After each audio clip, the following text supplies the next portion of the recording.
Of education K ministry of affairs, तो it's a 36 hours vocational course, like as a vocational 36 hours, not a permanently education competition, that's competition. diploma or degree in cyber security. But today's and from last many years, all the things in digital form, office, home also, and education also. So why not the education department launch any diploma or degree system like 3 years and hold the education in cyber crime? Sir actually इसमें 2019 में तो हमने एक committee बिठाया था कि आगे आगे का टेक्नोलॉजी में हमें क्या चाहिए। तो उसमें जो 9 एरिया गवर्नमेंट ऑफ इंडिया ने आइडेंटिफाई किया है, इसमें तीसरी पोजीशन में है साइबर सिक्योरिटी। तो इसलिए हमने all India council for technical education, हमारे अंदर जो 6000 के ऊपर कॉलेजेस है जो डिप्लोमा, डिग्री और पीजी खाली इंजीनियरिंग में चला रहे हैं। सारा मिलके हमारे पास 10,000 के ऊपर में है। तो उसमें खाली इंजीनियरिंग जो चला रहे हैं, डिप्लोमा ऑलमोस्ट 3000 और डिग्री पीजी मिलके 3000। तो हम सारे कॉलेजेस को बोल रहे हैं कि आगे से हम अगर तुम्हें कुछ देगा तो you have to teach them only in ये 9 एरियाज, जिसमें आर्टिफिशियल इंटेलिजेंस है, मशीन लर्निंग है और साइबर सिक्योरिटी सबसे इम्पॉर्टेंट है। तो आजकल मेरे ख्याल से more than 1000 there are institution. We will give you the correct number of colleges जिसमें हम डिप्लोमा लेवल, डिग्री लेवल और पीजी लेवल में। But we know only one college, one university grants the AI curriculum. I think in culture, it's the first in India. Sir no sir actually model curriculum हमने बनाया है। Actually जब AI ML courses announce हमने 2019 में announce KIA, तो announce करने का वही टाइम था, बहुत सारा इंडिया का यूनिवर्सिटी ने बोला ये नया कोर्स आ रहा है, हमारे पास सिलेबस क्या है, इसका मटेरियल क्या है। तो हमने TCS और जो वर्ल्ड में दुनिया में AI में सबसे ज़्यादा काम कर रहे हैं ऐसा इंडस्ट्री से लोगों को हमने इकट्ठा करके हमने सिलेबस बना के सबको दे दिया, क्योंकि फर्स्ट ईयर तो कॉमन है। 2019 में बच्चा आएगा तो 20-21 होगा वो जब सब्जेक्ट में एंटर करने का। तो फर्स्ट ईयर कॉमन इंजीनियरिंग था, वो टाइम पे हमने पूरा सिलेबस बनाया और 5 दिन में फैकल्टी को क्या ट्रेन करना है, 12 दिन में क्या ट्रेन करना, 1 महीने में क्या ट्रेन करना है करके पूरा सब्जेक्ट निकाला। और ऐसी थी खुद अपना बुक्स डेवलप किया हमने। IIT, NIT, IISc जैसा इंडिया का टॉप इंस्टीट्यूशंस को सर लोगों को इकट्ठा करके हमने खुद बुक बनाया और हमारा एक पोर्टल बनाया हमने ई-कुंभ। उसमें ये सारा न्यू टेक्नोलॉजी वाला बुक हमने अपलोड किया है और इंडिया का सारा लोग whoever wants they can download it। आज तक करीब 5 लाख का ऊपर हमारा डाउनलोड चल रहा है उसका। जो भी नया नया टेक्नोलॉजी से हम नया नया बुक्स क्रिएट कर रहे हैं। फर्स्ट ईयर और सेकेंड ईयर का सारा बुक्स हमने कंप्लीट किया, वो 13 लैंग्वेज में। इट्स नॉट लाइक कि हमारे गाँव में भी when we see 70% of our college गाँव में रहता है, 30% रहता है ऐसा शहरों में। तो हर जगह में people are not that good in English. तो हमने 13 लैंग्वेज जो इंडिया में सारा। एक्चुअली सर ये जो प्रोग्राम है ये होम मिनिस्ट्री का है।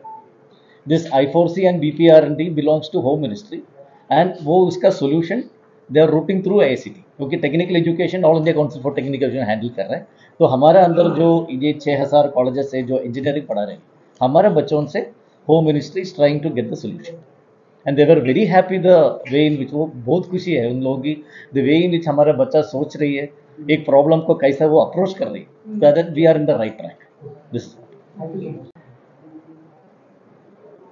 I have interacted with the participants in Kavach 2023, which is organized by the MHA and hosted by this Hyundai Engineering College.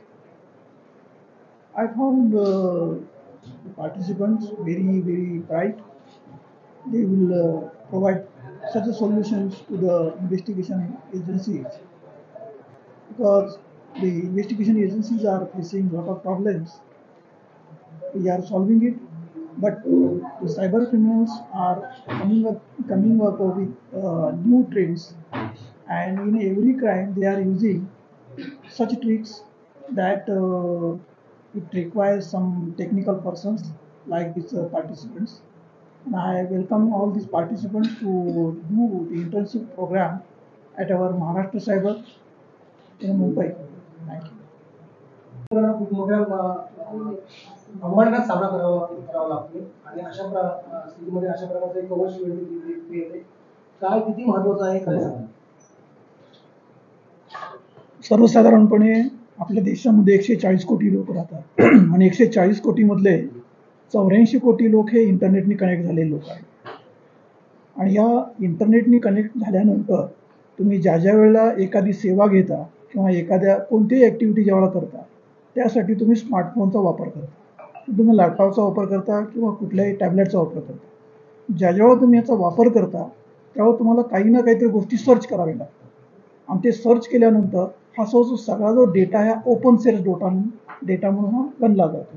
हा ओपन सोर्स जो डेटा आहे याच्यावरती सायबर क्रिमिनल्सनी अभ्यास केलेला आहे आणि त्याचं ते ओपन सोर्स डेटाचं ते अनालिसिस करतात आणि त्याच्यानंतर सोसायटीचं माइंड काय आहे, पीपलचं माइंड काय आहे की त्यानुसार ते सायबर क्राईमचं डिझाईन तयार करतात.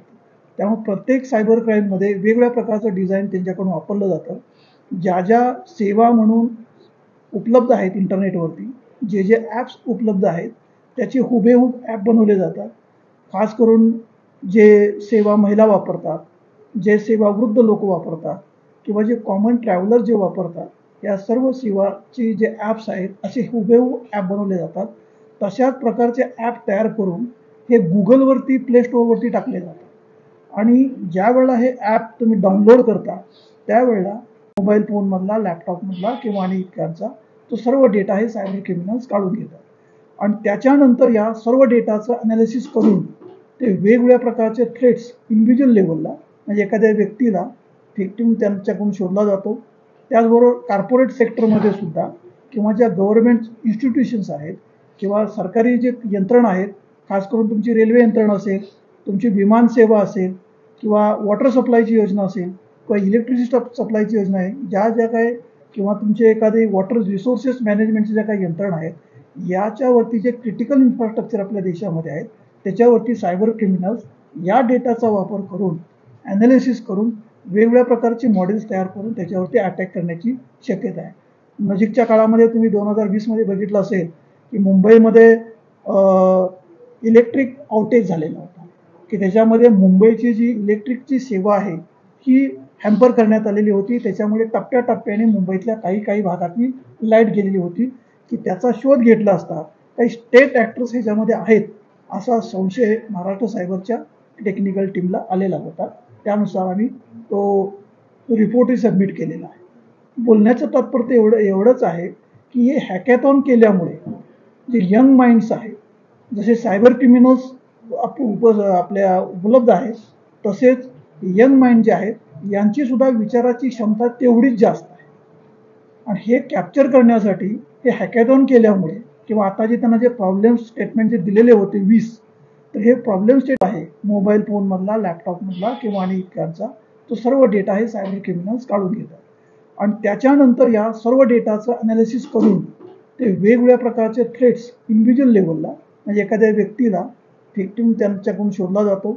त्याचबरोबर कॉर्पोरेट सेक्टरमध्ये सुद्धा किंवा ज्या गव्हर्नमेंट इन्स्टिट्यूशन्स आहेत किंवा सरकारी जे यंत्रणा आहेत, खास करून तुमची रेल्वे यंत्रणा असेल, तुमची विमान सेवा असेल किंवा वॉटर सप्लायची योजना असेल किंवा इलेक्ट्रिसिटी सप्लायची योजना आहे, ज्या ज्या काय किंवा तुमचे एखादे वॉटर रिसोर्सेस मॅनेजमेंटच्या ज्या काही यंत्रणा आहेत याच्यावरती जे क्रिटिकल इन्फ्रास्ट्रक्चर आपल्या देशामध्ये आहेत त्याच्यावरती सायबर क्रिमिनल्स या डेटाचा वापर करून ॲनालिसिस करून वेगवेगळ्या प्रकारचे मॉडेल्स तयार करून त्याच्यावरती अटॅक करण्याची शक्यता आहे.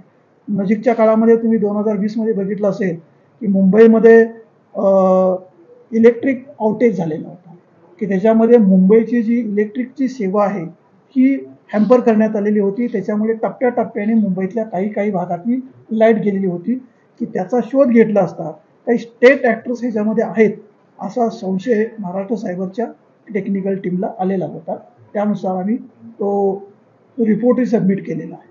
बोलण्याचं तात्पर्य एवढंच आहे की हे हॅकॅथॉन केल्यामुळे जे यंग माइंड्स आहेत, जसे सायबर क्रिमिनल्स आपल्या उपलब्ध आहेत तसेच यंग माइंड जे आहेत यांची सुद्धा विचाराची क्षमता तेवढीच जास्त आहे आणि हे कॅप्चर करण्यासाठी हे हॅकॅथॉन केल्यामुळे किंवा आता जे त्यांना जे प्रॉब्लेम स्टेटमेंट जे दिलेले होते 20, तर हे आहेत यांची सुद्धा विचाराची क्षमता तेवढीच जास्त आहे आणि हे कॅप्चर करण्यासाठी हे हॅकॅथॉन केल्यामुळे किंवा आता जे त्यांना जे प्रॉब्लेम स्टेटमेंट जे दिलेले होते 20, तर हे प्रॉब्लेम स्टेटमेंट असे आहेत की जनरली सायबर क्राईम आम्ही जेव्हा इन्व्हेस्टिगेट करतो त्यावेळेला आम्हाला येणारे जे प्रॉब्लेम्स आहेत ते याच्यामध्ये इन्क्लूड केलेले आहेत आणि याच्यावरती या विद्यार्थ्यांनी विचार करून सोल्युशन्स दिलेले आहे. आणि हे विद्यार्थी अजून यांचं ग्रॅज्युएशन कंप्लीट झालेलं नाही आहे. बरेचसेच विद्यार्थी जे आहेत की साधारणपणे सेकंड इयर, थर्ड इयर किंवा लास्ट इयरला असे असणारे विद्यार्थी आहेत. याचा अर्थ असा आहे की ज्यावेळेला आपण पूर्ण जगाचा जे काही यशस्वी व्यक्ती बघतो, बऱ्याच ठिकाणी स्कूल ड्रॉपआउट जे आहेत ते एखाद्या इन्व्हेस्टिगेशन किंवा इन्व्हेन्शनचे ते पायनियर आहे. तसं या मुलांचा अशा रीतीने जर वापर जर केला तर निश्चितपणे भारतापुढं जी सायबर सिक्युरिटीची समस्या आहे ती समस्या सॉल्व्ह होण्यासाठी आणि त्याचबरोबर आपल्या भारतामध्ये जेवढे पोलीस स्टेशन्स आहेत, खास करून महाराष्ट्रामध्ये 1200च्या आसपास पोलीस स्टेशन्स आहेत, या प्रत्येक पोलीस स्टेशनला सायबर क्राईम हा रिपोर्ट होतो. आता महाराष्ट्रामध्ये cybercrime.gov.in हे सायबर क्राईमचं पोर्टल आहे जे MHAने डेव्हलप केलेलं आहे. त्याच्यावरती लोक डायरेक्टली कंप्लेंट करतात. त्याच्यानंतर CCPWC लॅब म्हणून एक पोर्टल आहे, त्याच्यावरती महिला आणि बाल गुन्हेगारांच्या संदर्भात बालकांच्या संदर्भात गुन्हेगारांच्या संदर्भात गुन्हे दाखल केले जातात. त्याचबरोबर 1930 ही हेल्पलाईन आहे. त्याचबरोबर स्ट्रेट वे पोलीस स्टेशनला जाऊन तुम्ही FIR दाखल करू शकता. त्याचबरोबर त्या मुवमेंटला तो मालवेअर त्या कॉम्प्युटर सिस्टीममध्ये जाणार आणि त्याच्यानंतर तो पूर्णच्या पूर्ण सिस्टम ठप्प होणार आणि त्यातला डेटा तो काढून घेणार की जो त्यांच्या क्रिमिनल ॲक्टिव्हिटीसाठी उपयोग आहे. त्यामुळे हॅकॅथॉनचं महत्त्व यासाठी आहे की हे जे काही क्रिमिनल माइंडसेटअप असणारे सायबर क्रिमिनल जसा विचार करतात तसाच विचार ही यंग जनरेशन करतं आहे आणि त्याचं हे गव्हर्नमेंटने याचा विचार करून याच्यावरती भरपूर थिंकिंग झालेलं असणार आहे आणि ह्या थिंकिंग प्रोसेसमधून हा एक चांगल्या प्रकारचा आउटकम तयार झालेला आहे. आणि आता आमचे असं ही जे काय सायबर ह्या हॅकॅथॉनमध्ये जे लोक पार्टिसिपेट झालेले आहेत त्यांनी महाराष्ट्र सायबर या आमच्या कार्यालयामध्ये इंटर्नशिपचा प्रोग्राम करावा की जेणेकरून त्यांना रोज आमच्याकडे 1000 तरी क्राईम रिपोर्ट होतात की त्या प्रत्येक क्राईममध्ये वेगवेगळ्या प्रकारचे अँगल असतात. प्रत्येक क्राईममध्ये इम्पर्सोनेशन असेल, आयडेंटिटी थेफ्ट असेल किंवा बऱ्याच अशा काही ट्रिक्स वापरल्या गेलेल्या आहेत की त्याच्यामुळे ते सायबर क्रिमिनल सामान्य माणसांचा पैसे काढून घेणे, लोकांना धमकी देणे, बऱ्याच लोकांनी आत्महत्यासुद्धा केलेल्या आहेत सायबर क्रिमिनलच्या ॲक्टिव्हिटीच्या धमकीला घाबरून. त्यामुळे या सर्वांचा आम्हाला या ठिकाणी चांगल्या रीतीने वापर करता येऊ शकतो आणि काळाच्या ओघामध्ये महाराष्ट्र गव्हर्नमेंटनी सुद्धा सायबर सिक्युरिटी प्रोजेक्ट आता एक प्रोसेसमध्ये आहे, तो नजीकच्या काळामध्ये अस्तित्वात येईल. त्याच्यामध्ये सुद्धा हे 100च्या वर कन्सल्टंट टाईपचे लोक लागणार आहेत की जे हे वेगवेगळ्या प्रकारचं जे क्राईम्स आहेत त्याच्यावरती अभ्यास करून सोल्युशन्स देतील. थँक्यू. नमस्ते. जे होत आहेत आणि ज्याचं जे डिटेक्शन होतं आहे याचं प्रमाण अतिशय विषम आहे. प्रमाण अतिशय विषम याचं कारण असं आहे की हा जो नवीन जो सायबर क्राईमचा जो ट्रेंड आहे त्यासाठी पोलीस दल आतापर्यंत ट्रेन करण्यात आलेलं नाही. बरेच लोक ज्यावेळेला सर्व्हिसमध्ये पोलीसचे आले त्यावेळेला सायबर क्राईम हा प्रकार नव्हता की ज्यांनी 90च्या आसपास, ज्यांनी 2000 सालामध्ये किंवा ज्यांनी 2010 सालामध्ये ज्यांनी पोलीस दलामध्ये एंट्री केलेली आहे त्यावेळेला त्यांनी जे ट्रेनिंग घेतलेलं आहे त्याच्यामध्ये सायबर हा एक भाग नव्हता. त्यामुळे आता जे सायबरचा जो ट्रेंड वाढू लागलेला आहे याच्यामध्ये खास करून असं आहे की जसं जसं फेसबुक जे सोशल मीडिया प्लॅटफॉर्म जे आहेत, फेसबुक असेल, इंस्टाग्राम असेल, चॅटिंगचे वेगवेगळे प्लॅटफॉर्म्स असतील किंवा कोरोनाच्या काळामध्ये अनेक प्लॅटफॉर्म असे निर्माण झाले की ज्याच्यामधून सेल्फ परचेस सुरू झाला. त्याच्यामध्ये वेगवेगळ्या कंपन्या सेवा देऊ लागल्या. सेवा देत असताना लोकांना असं लक्षात आलं की आपल्याला एका जागेला बसून कमी खर्चामध्ये क्वालिटेटिव्ह मार्केटमध्ये न जाता आपल्याला ॲमेझॉन किंवा असे जे काही प्लॅटफॉर्म, फ्लिपकार्ट असेल आणि कुठले प्लॅटफॉर्म असतील, वेगवेगळ्या कंपन्यांनी स्वतःचे सुद्धा प्लॅटफॉर्म तयार केलेले आहेत. तर याचा वापर करून आपण कमी किमतीचा चांगल्या दर्जाचा कमी किमतीमध्ये माल घेऊ शकतो. याचा सायबर क्रिमिनलने अभ्यास करून ह्या सगळ्या वेबसाईटवरती त्यांनी अटॅक करायला सुरुवात केलेली आहे, त्या पॅरालिटिक करायला सुरुवात केली. त्यामुळे असे जे क्राईम आहेत या क्राईमचा आणि